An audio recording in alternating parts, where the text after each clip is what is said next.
For this video, we're going to go through the dead bug exercise, an excellent exercise for engaging your entire core and keeping your spine stable while your limbs are moving.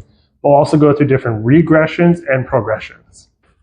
To begin the standard dead bug, lay flat on your back with your spine in a nice, comfortable, neutral position.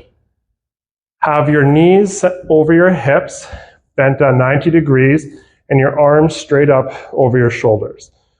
You're going to alternate bringing your arm and leg back, extending through, doing opposite side.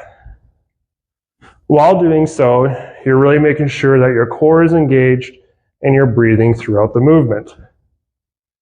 If you're finding this version difficult, what you can do is keep your arms straight and then only use legs.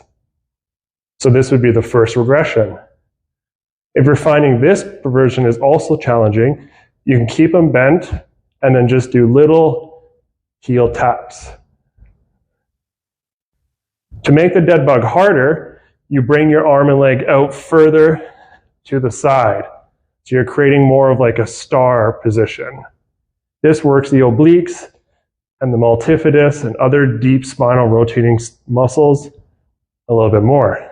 The most advanced version of the dead bug is having an exercise ball in between your hands and your knees, pushing it together while you're alternating, bringing your arms and leg back and forth. This helps give a little bit of extra resistance as your hand pushes into your knee.